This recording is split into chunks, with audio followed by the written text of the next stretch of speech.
भारत माता की, छत्तीसगढ़ महतारी की। आज हमारे बीच में उपस्थित जो सहजता सरलता की एक प्रतिमूर्ति है और अपने शांत स्वभाव से बड़े कार्यों को सहजता के साथ छत्तीसगढ़ के 3 करोड़ भाई बहनों के लिए लगातार अंजाम देते चले जा रहे हैं,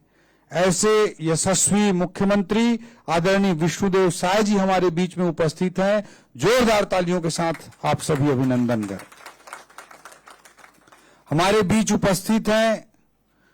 युवा ऊर्जा के प्रतीक, जो हमारे पार्टी में युवा विंग को नेतृत्व भी प्रदान कर चुके हैं और एक अच्छे एडमिनिस्ट्रेटर के रूप में, एक अच्छे एडमिनिस्ट्रेशन को उन्होंने, गवर्नेंस को अंजाम दिया है। छत्तीसगढ़ हाउसिंग, अब इंफ्रास्ट्रक्चर डेवलपमेंट बोर्ड भी हो गया, मुंह से हाउसिंग बोर्ड ही निकल जाता है तो रोकना पड़ता है, जिसको उन्होंने पिछले सालों में बहुत ही एक अच्छे तरीके से गवर्नेंस देते हुए सरकार का जो विजन था, मुख्यमंत्री जी का जो विजन था, विभागीय मंत्री के रूप में मेरे जो रिफॉर्म्स थे उनको बहुत अच्छे तरीके से उन्होंने इंप्लीमेंट करके दिखाया है। ऐसे अनुराग सिंह देव जी हमारे बीच उपस्थित हैं। जोरदार तालियां।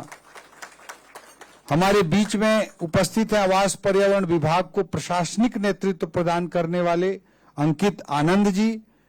हाउसिंग बोर्ड को के इस इंप्लीमेंटेशन में द्रुत गति से गवर्नेंस के साथ, रिफॉर्म्स के साथ आगे बढ़ाने में सक्रिय भूमिका निभा रहे हाउसिंग बोर्ड के हमारे अवनीश शरण जी। हमारे बीच उपस्थित मीडिया के मित्रगण, जो अलग अलग योजनाओं से जिनको लाभ प्राप्त हुआ है और बढ़िया प्राइज मिला है, वैसे हमारी दीदियां, हमारे भाई जिनको लकी ड्रा से ये पुरस्कार प्राप्त हुए हैं, उनका भी हम अभिनंदन करते हैं। लोगो डिजाइनर अंशुल जी हमारे बीच उपस्थित हैं, उनका भी हम अभिनंदन करते हैं। और हमारे यहाँ उपस्थित सभी हाउसिंग बोर्ड के परिवार के सभी कर्मचारी अधिकारीगण, उनका भी मैं अभिनंदन करता हूं। हमारे मुख्यमंत्री जी की सोच है कि हर जगह को, हर डिपार्टमेंट को अच्छे तरीके से आगे बढ़ाने का काम करें और उन्होंने हाउसिंग इन्वायरमेंट डिपार्टमेंट की जिम्मेदारी मुझे देते हुए स्पष्ट रूप से कहा कि इसमें जितने भी विंग हैं उसमें अच्छे तरीके से गवर्नेंस को लागू करके हर संस्था को मजबूत बनाकर उसमें हमको जनता के लिए ज्यादा से ज्यादा अच्छे तरीके से डिलीवर करना है।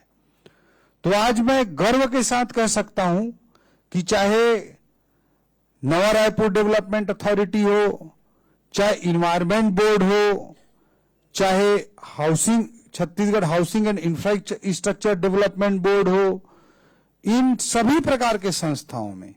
चाहे वित्त से संबंधित संस्थाओं, सब जगह हमने बेस्ट पॉसिबल रिफॉर्म्स को और गवर्नेंस को लागू करने का काम किया है।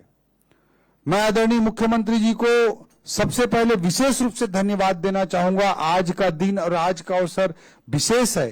क्योंकि जैसा कि अनुराग जी ने कहा, Chhattisgarh housing and infrastructure development board बनने के बाद आदरणीय मुख्यमंत्री जी का और हम लोगों का जो पहला सार्वजनिक कार्यक्रम है। इसमें मैं कहना चाहूंगा कि आदरणीय मुख्यमंत्री जी की सोच होती है कि हम कैपेक्स को, पूंजीगत व्यय को ज्यादा से ज्यादा बढ़ाएं, तभी इकोनॉमी को रफ्तार मिलती है, तभी प्रदेश आगे बढ़ता है, उसकी जीडीपी बढ़ती है और आम जनता को उसका लाभ मिलता है। हम जितनी भी स्कीम चलाते हैं, चाहे महतारी वंदन योजना में लगभग 8,000 करोड़ का खर्च कर रहे हो साल में, चाहे प्रधानमंत्री आवास योजना में राज्यांश के रूप में 12,000 करोड़ रुपए की राशि हमारी सरकार ने खर्च किया हो, या धान में लगभग 20,000 करोड़ का लाभ किसान भाइयों को दिया जाता हो, या भूमिहीन मजदूरों को 10,000 रुपए प्रतिवर्ष उनको पेमेंट किया जाता हो, या 4,000 के जगह में 5500 में प्रति मानक बोरा के साथ तेंदूपत्ता खरीदा जाता हो। किसी भी योजना को लागू करना है हमको, तो इकोनॉमी की रफ्तार, अर्थव्यवस्था की तेज रफ्तार जरूरी है, तभी राजस्व इकट्ठा होता है और उसी से गरीब कल्याण की हमारी योजनाएं चल पाती हैं। इसीलिए कैपेक्स को बढ़ाना, पूंजीगत व्यय को बढ़ाना हमारी सरकार के स्पष्ट विजन का एक पहला हमारी कोशिश है। उसी के तहत मैं बताना चाहूंगा कि सारे विभागों में जो कैपेक्स करते हैं उनमें बहुत तेजी के साथ न केवल भर्ती के परमिशन आदरणीय मुख्यमंत्री जी के नेतृत्व में हमने प्रदान किया है, बल्कि हमने नए सेटअप रिवीजन का भी काम किया है, चाहे पीडब्ल्यूडी हो, चाहे पीएचई डिपार्टमेंट हो, चाहे वाटर रिसोर्स डेवलपमेंट डिपार्टमेंट हो, चाहे एनआरडीए हो, इस तरह के जितने भी कैपेक्स करने वाले संस्थान हैं, सब जगह इंजीनियरों की भर्ती की प्रक्रिया चल रही है। सारे जगहों में भर्ती की प्रक्रिया आदरणीय मुख्यमंत्री जी के निर्देशन पर चल रही है और बहुत जल्द ये भर्ती प्रक्रिया पूर्ण होते ही हम फिर से इंजीनियर्स के भर्ती का परमिशन देने का मुख्यमंत्री जी का स्पष्ट निर्देश है। तो ज्यादा से ज्यादा जो कैपेक्स करने वाले, पूंजीगत व्यय करने वाले विभागों को बहुत तेजी के साथ सक्षम बनाना, ये तेज आर्थिक विकास और तेज आर्थिक विकास से छत्तीसगढ़ के गरीब जनता का ज्यादा से ज्यादा कल्याण, ये हमारा आर्थिक सोच है, हमारा इकोनॉमिक फिलॉसफी है। ये इसके साथ जो इस तरह के काम चल रहे हैं, इस तरह की भर्ती हो रही है, उसके बाद भी हम महसूस करते हैं कि जो पूंजीगत व्यय करना है उसमें राज्य के जो एजेंसी हैं, विभाग हैं, उनमें जितनी क्षमता होनी चाहिए अभी और क्षमता विस्तारित करने की आवश्यकता है। इसीलिए आदरणीय मुख्यमंत्री जी ने कहा कि छत्तीसगढ़ हाउसिंग बोर्ड केवल हाउसिंग के कार्य तक सीमित ना रहे, पूंजीगत व्यय करना है हमको तो बहुत एजेंसियों की जरूरत है, चाहे पीडब्ल्यूडी कर रहा है, वाटर रिसोर्स डेवलपमेंट डिपार्टमेंट कर रहा है, एनआरडीए कर रहा है, उद्योग विभाग उद्योग पार्क बना रहा है। इसके अलावा हाउसिंग बोर्ड भी अधोसंरचना निर्माण में, पूंजीगत व्यय में, अधोसंरचना निर्माण में प्रदेश में बड़ी भूमिका निभाए, यह आदरणीय मुख्यमंत्री जी की सोच थी। उसके अनुसार विभाग ने प्रस्ताव प्रस्तुत किया, आदरणीय मुख्यमंत्री जी ने कैबिनेट में सहमति दी, हम विधानसभा में अमेंडमेंट एक्ट संशोधन विधेयक लेकर के आए और वो अधिनियम बनकर के छत्तीसगढ़ हाउसिंग ही नहीं, छत्तीसगढ़ हाउसिंग और इंफ्रास्ट्रक्चर डेवलपमेंट बोर्ड बनकर के आज स्थापित हुआ है। और उसके बाद पहली बार मीडिया इंटरेक्शन आदरणीय मुख्यमंत्री जी की उपस्थिति में हो रहा है। हाउसिंग बोर्ड के बारे में बहुत सारे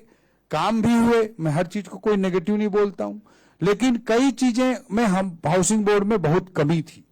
इस बात को हम लोग प्रैक्टिकल तरीके से, व्यवहारिक तरीके से समझने का प्रयास किए और उसके लिए आदरणीय मुख्यमंत्री जी के नेतृत्व में बड़े बड़े रिफॉर्म्स को हाउसिंग बोर्ड के माध्यम से हमने लागू करने का काम किया। सबसे पहले चुनौती थी, लगभग 700 करोड़ रुपए का लोन छत्तीसगढ़ हाउसिंग बोर्ड के ऊपर था, वो भी छत्तीसगढ़ हाउसिंग बोर्ड के अपने किसी परियोजना कारण नहीं, सरकार की ओर से जीएडी के क्वार्टर्स बनाए गए थे जिसके लिए हाउसिंग बोर्ड को लोन लेवाया गया था हमारी, मतलब पहले की समय में। अब वो पिछले 5 सालों के, मैं कोई राजनीतिक ब्लेम गेम नहीं करना चाहता, लेकिन पूरे 5 साल कांग्रेस के समय में एक भी रुपए का सपोर्ट इस लोन को रीपेमेंट करने के लिए नहीं मिला। जबकि हाउसिंग बोर्ड हो, एनआरडीए हो, ये ऐसी संस्थाएं हैं जो अपनी सैलरी भी स्वपोषित रूप से पूरा करती हैं। ये सरकार के बजट पर आधारित रहने वाली संस्थाएं नहीं हैं, लेकिन उनको लोन लेवा दिया गया, सरकार लोन लेवाया गया था हमारी ओर से। स्वाभाविक रूप से लोन लेवाया जाता है, उसमें कोई बड़ी बात नहीं है,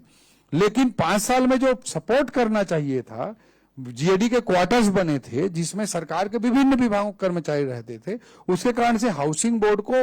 विभाग की ओर से सपोर्ट किया जाना चाहिए था, वो 5 सालों में बिल्कुल नहीं हुआ। उसके कारण हाउसिंग बोर्ड बहुत सारी दिक्कतों में फंसता चला गया और इतनी बड़ी संस्था, इतने सारे इंजीनियर, उनको जो काम करना चाहिए था उसमें बहुत सारी दिक्कतें आने लगी। तो सबसे पहला काम आदरणीय मुख्यमंत्री जी के नेतृत्व में हमारी सरकार ने उस लोन के रीपेमेंट का किया, जिससे हाउसिंग बोर्ड